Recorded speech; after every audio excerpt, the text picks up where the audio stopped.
resources to support its allies while safeguarding its own national security.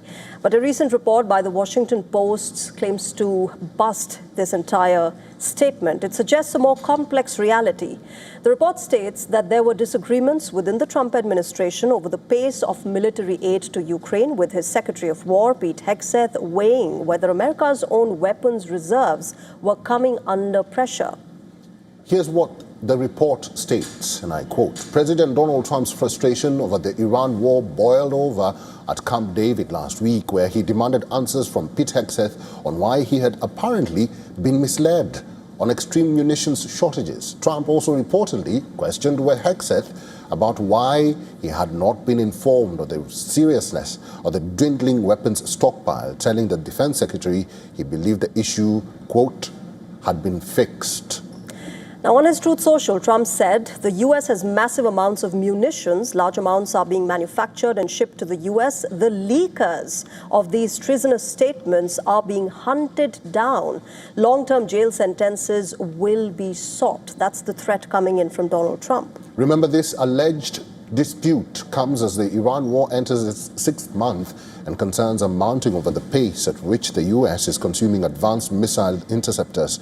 The Independent, citing a recent report by the Center for Strategic and International Studies, says that the U.S. military's inventory of THAAD interceptors has declined significantly since the conflict began in February this year. Last month, Hegseth requested an additional $67 billion from Congress to replenish weapons inventories and expand production of key munitions. Now, the United States, remember, is fighting or supporting simultaneous wars. Ukraine against Russia, the Iran war in West Asia, defending commercial shipping routes in the Red Sea, and preparing for long-term strategic competition with China in the Indo-Pacific.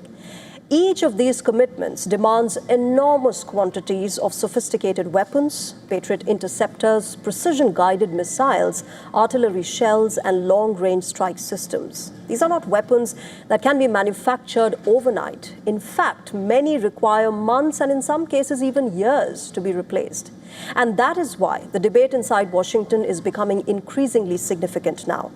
China and Russia have continued conducting joint military exercises. While these drills are not unusual, their timing sends a clear geopolitical message that Moscow and Beijing are prepared to demonstrate strategic unity in case a war breaks out. On the battlefield, there have also been reports of changing interception patterns in both Ukraine and parts of West Asia. Some analysts suggest this could reflect efforts to conserve expensive interceptor missiles. Others argue that changing tactics by attacking forces and evolving battlefield conditions are equally important factors. The political implications are also becoming increasingly difficult for President Trump. If his administration continues supplying large quantities of weapons to allies, America's own reserves could come under greater pressure. So, is Donald Trump trapped in his own war? Perhaps he is. The White House insists there's no shortage, but reports from within the national security establishment suggest otherwise.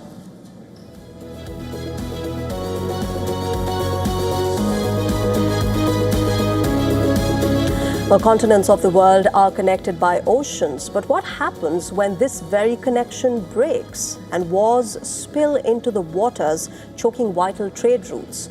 From the Black Sea to the Strait of Hormuz and Bab al-Mandeb, as well as the Red Sea, vital waterways are being used as points of leverage, serving as a critical component in a new age war of attrition, wearing down the enemy by exerting steep economic cost. In Russia-Ukraine war, the Black Sea has transformed into a high-stakes maritime battleground. It is witnessing fierce drone strikes and ballistic missile attacks. These are the visuals of a merchant ship being hit by a drone attack off the coast of Ukraine's Odessa. In another attack, a commercial vessel carrying Ukrainian wheat was also hit in the Black Sea. Russia, on the other hand, is also facing repeated attacks on its ports and vessels. Earlier, a cargo ship was hit in a drone attack near Russia's Black Sea port city of Novorossiysk, which is a key loading point for Russian oil shipments. Attacks on Black Sea vessels is a double-edged sword for both Russia and Ukraine. Russia aims to cripple supplies to and from Ukraine, whereas Ukrainian strikes aim to exert heavy toll on Russia's shadow fleet that helps it defy Western sanctions and supply oil in the global market. Well, both Russia and Ukraine are major suppliers of agriculture goods. Tremors of disruption in the Black Sea could unsettle global supply of grains. People living far from the war zone could face the impact in their plate. The Black Sea, remember, connects the Mediterranean Sea through the Bosphorus and Dardanelles Straits. For Ukraine, it provides only coastline, but for Russia, it provides crucial warm water ports. The same trend is on display in West Asia, where Iran and Yemen's Houthis are asserting control over key maritime choke points to exert heavy cost on their rivals. The Houthi stranglehold on Bab al-Mandeb is infuriating Saudi Arabia, and Iran's control over Hormuz is serving as a crucial pressure point in its war against the United States. In fact, in the latest, the Houthis unleashed a ballistic missile attack on Saudi oil tanker in the Gulf of Aden. Earlier, the Yemeni group released a statement saying the attack was part of its maritime blockade on Saudi Arabia in the Red Sea. Houthis vowed to keep attacking Saudi vessels under what they call principle of blockade, for blockade. The Yemeni armed forces affirm that their operations will continue and escalate in targeting Saudi oil tankers in the northern Red Sea to close all passages to them and prevent them from passing in order to firmly establish the blockade for blockade equation, regardless of the results and consequences.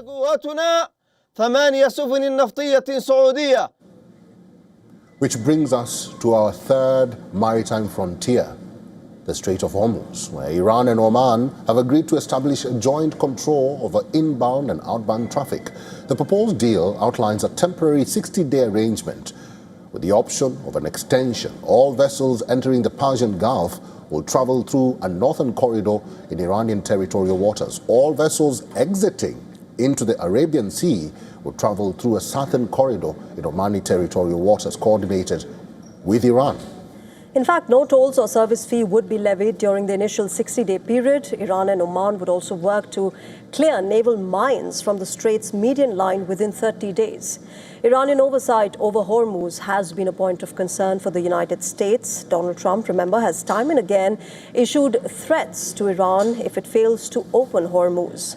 In fact, the level of frustration is evident by the fact that this threat is often expletive-laden.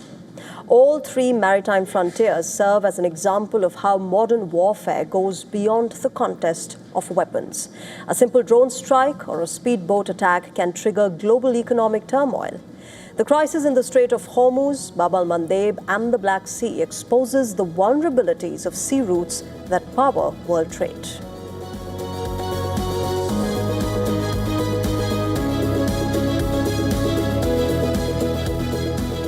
You know, Shreya, all these issues are interconnected, from what is happening in the Strait of Hormuz, in Iran, the United States, and now we are going to talk about what is happening in Israel. A fresh rift seems to be emerging between Israel and its closest ally, the United States, over how to end the Gaza war. Israeli Prime Minister Benjamin Netanyahu has publicly rejected key elements of a board of peace proposal to disarm Hamas. That's right, and a plan that was accepted by Hamas last week and is backed by the US President Donald Trump. The disagreement raises new questions about whether Washington can keep its Gaza peace initiative on track. The Israeli Prime Minister Benjamin Netanyahu has said that Israel has not agreed to the Board of Peace's terms for disarming Hamas. In his first public comments on the issue, Netanyahu said that Israel will not withdraw its forces from their current positions in Gaza until Hamas is completely disarmed. That position appears to clash with the Board of Peace's proposal. Under the plan, Israel will be required to pull back to the original yellow line in Gaza, the position it returned to during the October 2025 ceasefire and hostage release agreement. Since then, Israel has expanded its control over the Gaza Strip from about 53% to more than 60%. Netanyahu also revealed that the US had sent Israel a draft of the disarmament proposal, but he added that draft was not written by Israel and was not accepted, and Jerusalem had sent it back with its own comments. However, he said that proposal was not meant to be renegotiated. The Gaza peace proposal, remember, is a product of separate talks between Hamas, the Trump-led Board of Peace, and the mediators, including Egypt, Qatar, Turkey, and the US. The disarmament plan is an extension of President Trump's broader 20-point roadmap to end the Gaza war, the same framework that was accepted by Israel last year. But now, Prime Minister Netanyahu has made it clear. Israeli withdrawal follows Hamas's disarmament, not the other way round. I stand firm in defending our security interests. We will not withdraw from our current lines until Hamas is completely disarmed. That's one. Second, we have instructed IDF soldiers to do whatever is necessary to protect themselves, to defend our territory, and to protect our citizens. Third, President Trump and his team think they can bring Hamas to disarm and demilitarize Gaza. We are examining that. They sent us a draft. We did not agree to it. It wasn't our draft. Well, this is not new. Similar situations have unfolded in peace efforts with Iran and Lebanon. When Netanyahu openly defied Trump and maintained operational autonomy against Lebanon. In case of Iran, however, Israel was seen following Trump's lead. This reflects in Iran's actions as well. Despite multiple ceasefire violations, Iran has refrained from attacking Israel. In an effort to save Trump's Gaza peace proposal, senior envoys of the Board of Peace met Netanyahu in Jerusalem. But the talks appear to have made little progress. The Board of Peace has since indicated it may reopen parts of the agreement for further discussion, a move that could accommodate some of Israel's concerns. However, changing the terms, remember, could also jeopardize Hamas's support for the plan, which took months to secure. The proposal also calls for an immediate halt to Israeli military operations in Gaza once it takes effect. While Israel has objected to that condition, reports suggest that it has agreed to tighten its rules of engagement, requiring the IDF chief of staff to approve every individual strike. Netanyahu did not deny that change, but he insisted Israeli forces would continue to take whatever actions they deem necessary to defend themselves, territory and people. As diplomatic efforts continue, the standoff highlights a growing challenge for the Trump administration's peace push and raises questions about whether Israel and the US remain fully aligned on how to end the war in Gaza, even if they share the same goal of seeing Hamas being disarmed.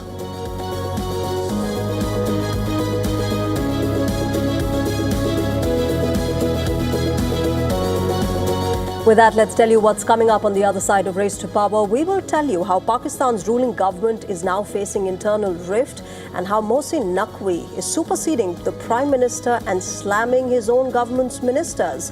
If Naqvi is the face, then who really is calling the shots behind the scenes? Then we shift our focus to India, where youth-led movements have prompted leaders to recalibrate their stance on youth-led issues. We tell you more coming up next. Stay with us.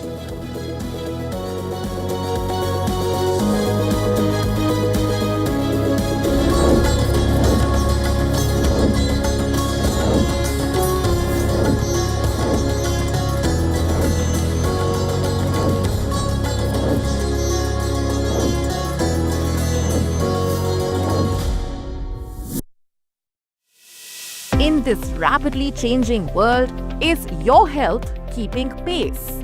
Best practices and breakthroughs, busting the hype with real insights. The timeless power of yoga and ancient healing. Good food, good mood. Small steps, big impact. Your health matters. Only on WION World is One. Because nothing matters more. WION Health Resort is unique, the only one of its kind. Experience the 4 paths of natural wellness: yoga, Ayurveda, acupuncture, and naturopathy. Each uniquely customized program improves the whole person to make every person whole. Come to WION Health Resort. Make your reservation at yowon.com.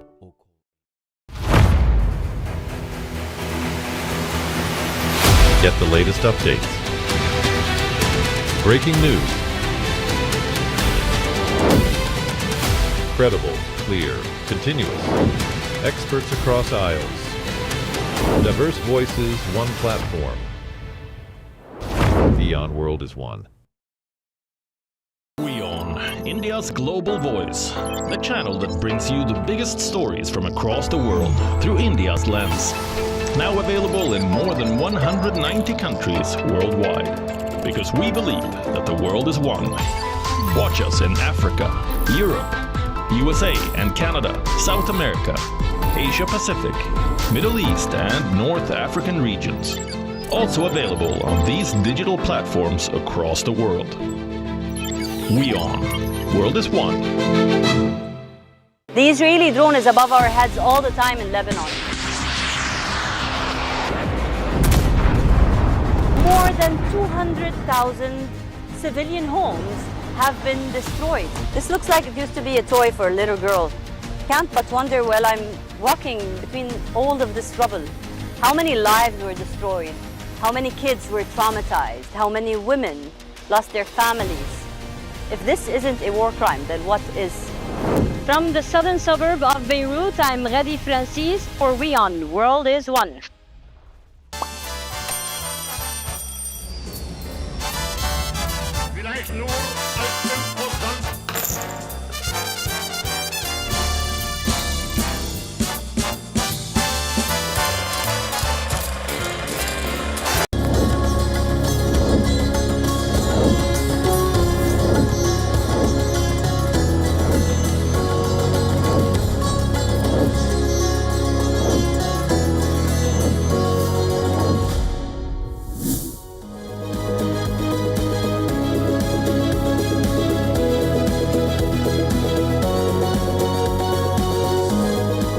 Welcome back. You're watching Race to Power. Let's now shift our focus to everything that's been happening in Asia.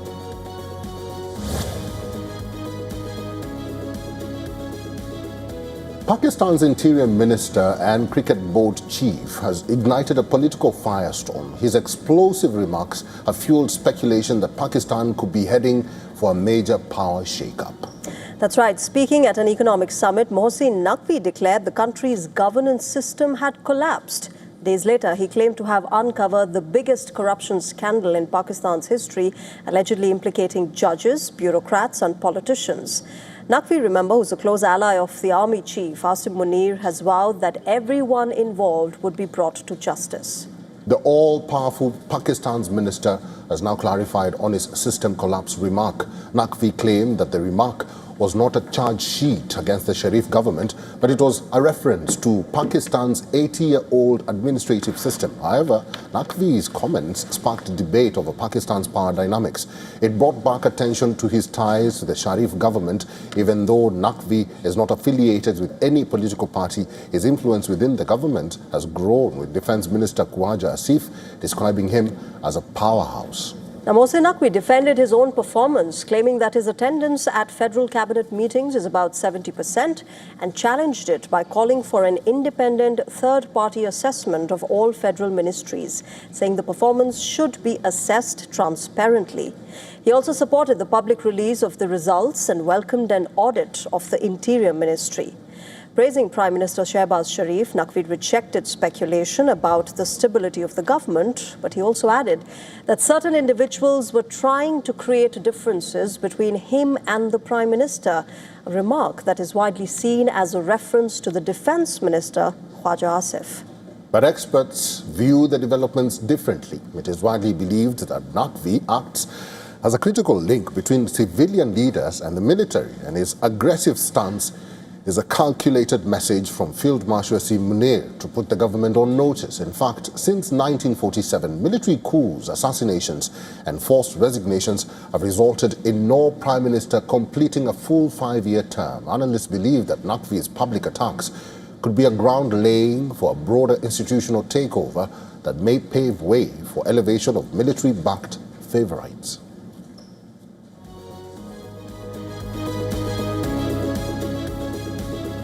Mr. Adil Farooq Raja is a Pakistan journalist and former military officer. He's now joining us live from London. Mr. Raja, thank you very much for making time for us and welcome to the broadcast. We've seen Naqvi saying that he'll not go back on his comments. He's now suggesting that there should be a third-party audit for the ministers. Will this not create a problem to the Shehbaz Sharif government?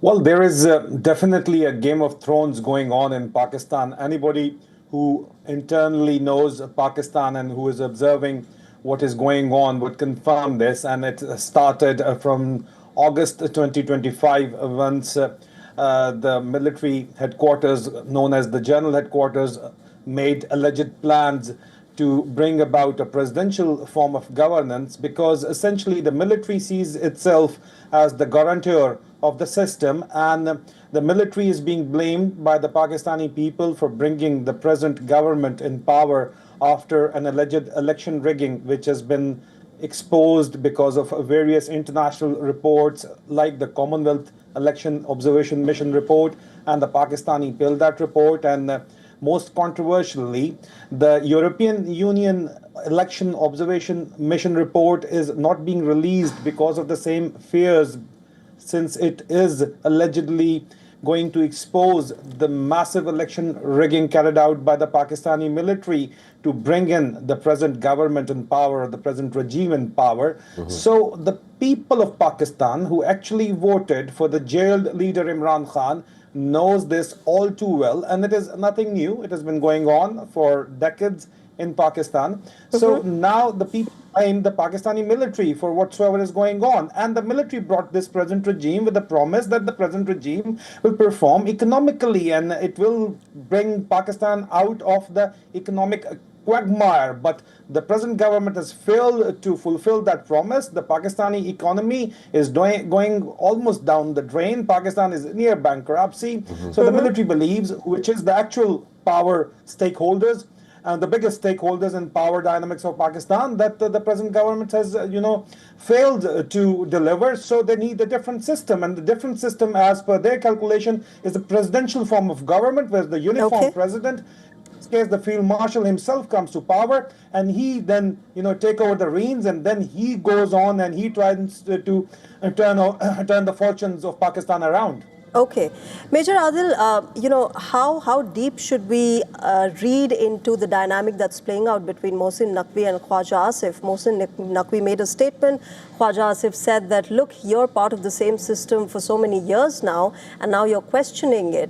And of course, that statement about some people trying to create a rift between Mohsin Naqvi and Prime Minister Shehbaz Sharif. Should we read deeper into this dynamic that's playing out? Is there a complete rift that's going on between the two men? Well, it is definitely a tug of war going on between the different stakeholders in the power dynamics. In accordance with the background I've just given you, and Mr. Mohsin Naqvi is directly related to the military strongman, Field Marshal Asim Munir. He is his brother-in-law, and that is why he holds the kind of position he holds, and that is why the Pakistani Defense Minister Khwaja Asif calls him a powerhouse himself. Otherwise, Mr. Mohsin Naqvi is a nobody. Who was he? What's his background? So all the power he holds or he yields is from the military strongman, his brother-in-law. So obviously there are much more going on below the surface, which they are not, trying to portray to the public maybe, but there is a power tussle going on because of one essential issue, that the public blames the military for failing to, deliver upon their promises, which were made once they removed Imran Khan from power. And even then, people voted for Imran Khan and his party, whose party was not allowed to contest the elections. But the people waited for more than 3 years. But the present government, brought by the military, failed to deliver. And at the end of the day, the social contract between the government and the people of Pakistan is not delivering. So now it is an old wine in a new bottle, mind you, because this system has been, flirted with by the military dictators in the term of Field Marshal Ayub Khan, General Musharraf, General Zia, and now Asim Munir wants to be General Zia 2.0. So yes, there is a battle going on. Okay. All right. I'll leave it there. Adil, thank you very much for speaking with us on WION and giving us a deeper understanding of what's really playing out within the Pakistani administration. My pleasure. Thank you. All right, from Pakistan, let's now talk about Bangladesh. A deepening rift between Bangladesh's ruling party and the Jamaat-e-Islami is putting the spotlight on the country's power tussle. Political tensions in Bangladesh have intensified after leader of opposition and Jamaat-e-Islami Amir Dr. Shafiqur Rahman questioned the government's moral authority to remain in power. Well, he cited what he described as the administration's failure to tackle corruption. Speaking at the triennial conference of the Bangladesh Transport Workers Federation in Dhaka, Rahman said that when senior government leaders themselves acknowledge that corruption has increased instead of declining, it raises serious questions about the government's credibility and legitimacy. He argued that such an admission reflects a failure of governance and accountability. Well, the Jamaat chief also alleged that extortion continues to plague the country's transport sector. According to him, transport workers and vehicle owners are still being forced to pay illegal tolls, while those who refuse face intimidation and even attacks on their vehicles. He urged the authorities to take immediate and decisive action against corruption and organized extortion, saying that ordinary citizens continue to bear the brunt of these practices. The Jamaat's remarks come at a time of growing political uncertainty in Bangladesh. In recent weeks, he has repeatedly criticized the government for what he says is its inability to deliver meaningful governance reforms. He has also claimed that many of the institutions and practices associated with past administrations remain unchanged despite promises of reforms. In fact, he also recently warned that his party, along with like-minded political groups, could launch a nationwide movement if the government's commitments on reforms are not fulfilled.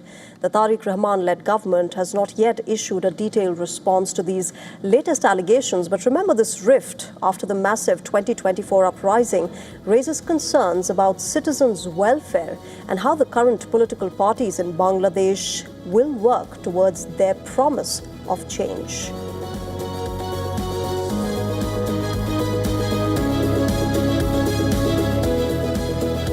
From Bangladesh now to Myanmar.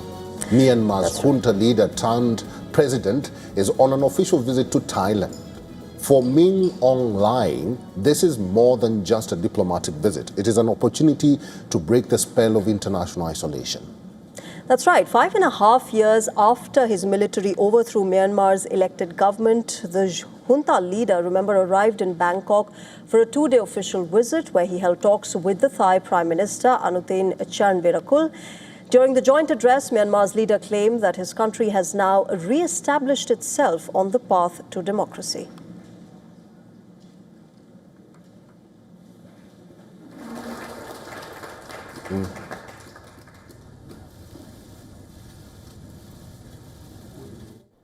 Myanmar has now re-established itself on the path to democracy and is moving toward a better future. As the new government, we have now begun working on national stability, peace, and national reconciliation. The visit marks another step in his campaign to regain international legitimacy. Earlier, Min Aung Hlaing embarked on official trips to India, China and Laos. But his return to the international stage remains highly controversial. He was the general who seized power in February 2021 after a landslide election victory by Aung San Suu Kyi. The military swiftly banned political activity, curbed press freedoms and jailed Suu Kyi along with other democratic leaders. The crackdown sparked a brutal civil war which continues to date. Earlier this year, the junta government held a national election despite controlling less than 1/3 of Myanmar's territory. The result was largely predictable. The military-backed Union Solidarity and Development Party claimed more than 80% of the elected seats, and the new parliament later named Min Aung Hlaing as the president. Meanwhile, Aung San Suu Kyi remains in detention. Earlier this week, she was seen publicly for the first time in more than 2 years. The junta released photographs of her meeting representatives of the International Committee of the Red Cross. The photographs appeared to address growing international questions and concerns about her well-being. Diplomatically, the visit also raises questions about Myanmar's place within ASEAN. The regional bloc has so far kept the junta at arm's length allowing only lower-level representation at its meetings. The group had adopted 5-point consensus on Myanmar, which calls for immediate end to violence, a constructive dialogue among all concerned parties. But Thailand's decision to host Min Aung Hlaing has fueled speculation that some ASEAN members may be open to a more pragmatic approach towards the regime, opening ways for broader recognition of Min Aung Hlaing as a legitimate leader. Excuse me for that.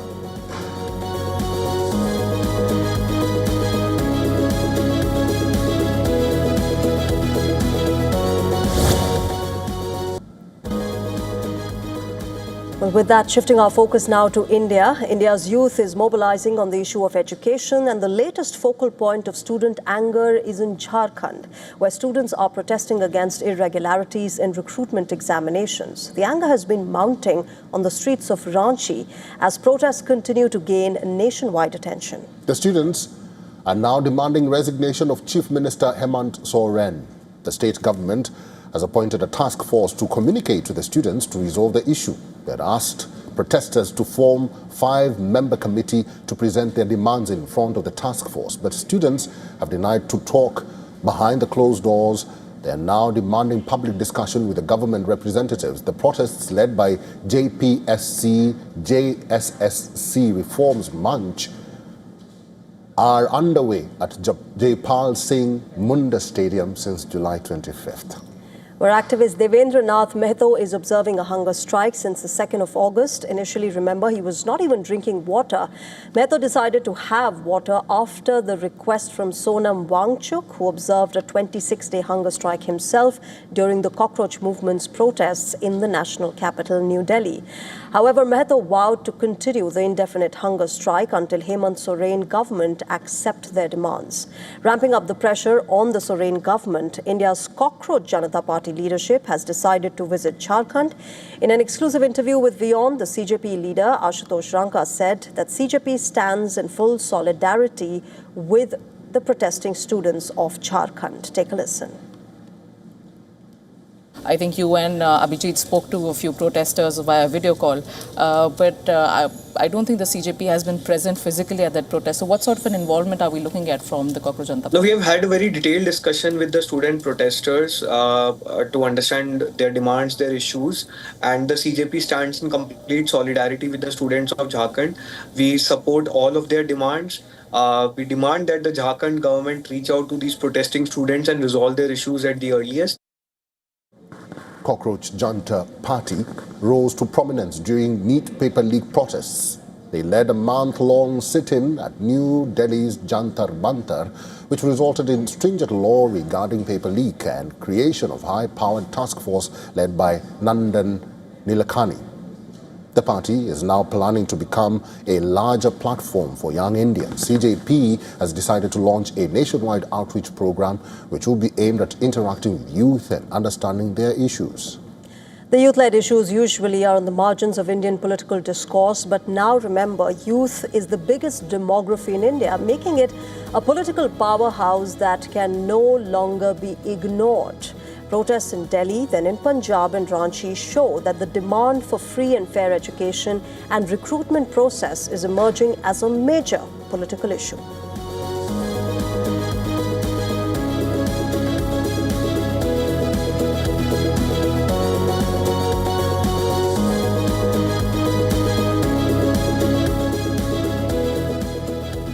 RSS Chief Mohan Bhagwat says that protest is a way of dialogue. At a gathering of Gen Z and Gen Alpha in Mumbai, Bhagwat asserted that the grievance of Gen Z is genuine when asked about the Gen Z protests over Neat paper leak last month. Well, listen in to what the RSS chief had to say.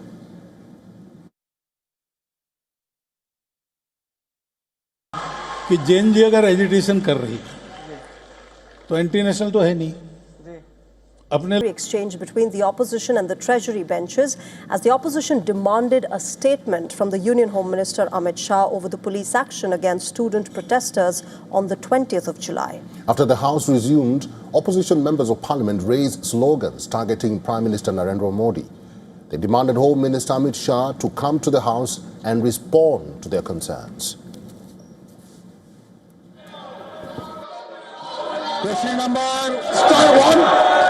We raised only general questions concerning to the country, concerning 140 crores people.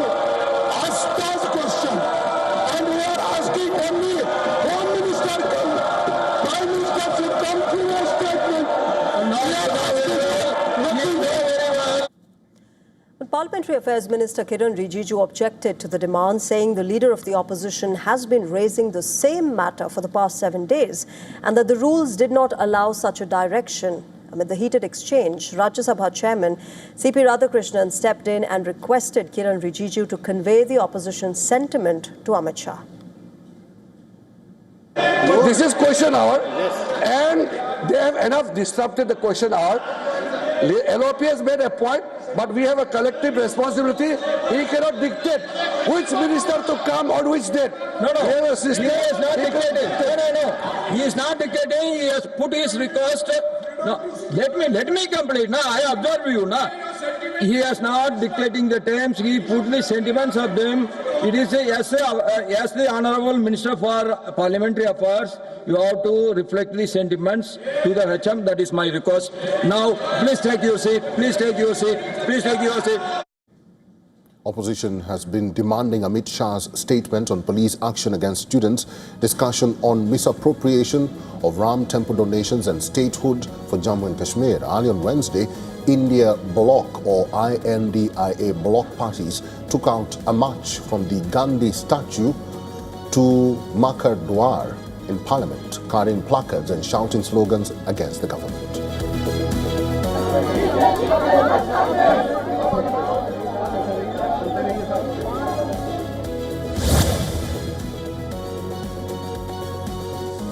And well, with that, let's get you all that has been happening ahead of the Karnataka cabinet expansion. The D.K. Shivkumar government in Karnataka has come under intense criticism over the exclusion of women from the recently expanded 33-member state cabinet. The Navedu Nilladi Dare Karnataka, which is an umbrella organization of 30 groups, has written to the Chief Minister, calling the absence of women in his cabinet as unacceptable. Now, the statement alleged that the exclusion of women was not an oversight, but a political choice that was made by the government. Interestingly, the lone woman pick, Gayatri Santegoda, was absent from the swearing-in ceremony, with reports saying her name was dropped at the last minute.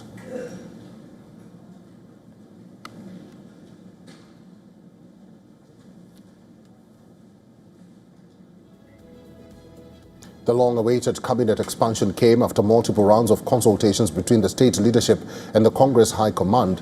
Chief Minister Shivakumar made several trips to New Delhi in recent weeks, with both the state leadership and the High Command keen to balance caste, community and regional considerations. Only 10 women were elected to the 224-member Karnataka Assembly during the last state elections in 2023. At 4.5%, Karnataka's share of women representation is the lowest among southern states and sixth lowest in the country.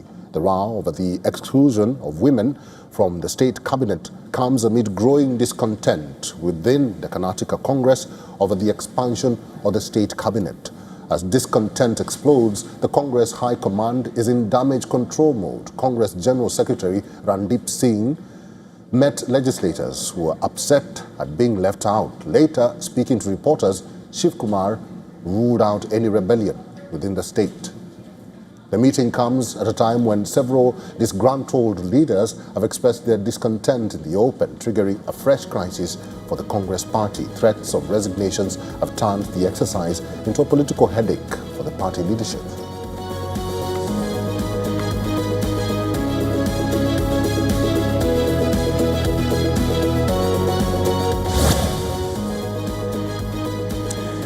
And before we wrap up, it's now time for the verdict on Race to Power. Tonight, I talk about Trump and his wars. It is not just about whether Donald Trump was misled on the weapons shortage. It is about how long Trump can remain embroiled in a cobweb which he himself has designed. Wars are not won on rants or truth social posts. They are won with weapons, logistics, and sustained industrial capacity. A Patriot interceptor or a THAAD missile cannot simply be replaced by presidential assurances or political messaging. Washington's biggest challenge right now is not just supporting its allies, but honestly assessing and admitting its own limits, which have clearly been exposed in the Iran war.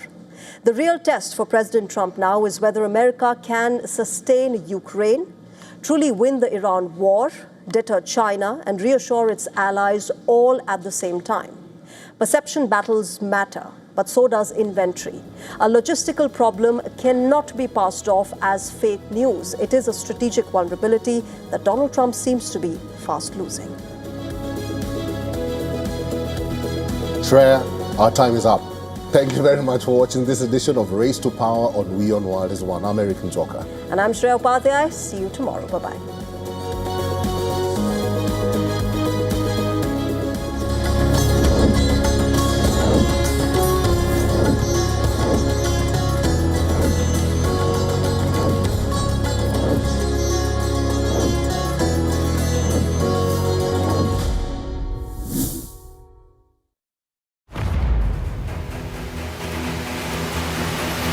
Get the latest updates. Breaking news. Credible, clear, continuous. Experts across aisles. Diverse voices, one platform. WION World is one. The Israeli drone is above our heads all the time in Lebanon. More than 200,000 civilian homes have been destroyed. This looks like it used to be a toy for a little girl. Can't but wonder while I'm walking between all of this rubble, how many lives were destroyed, how many kids were traumatized, how many women lost their families. If this isn't a war crime, then what is? From the southern suburb of Beirut, I'm Radi Francis for WION World is One. In this rapidly changing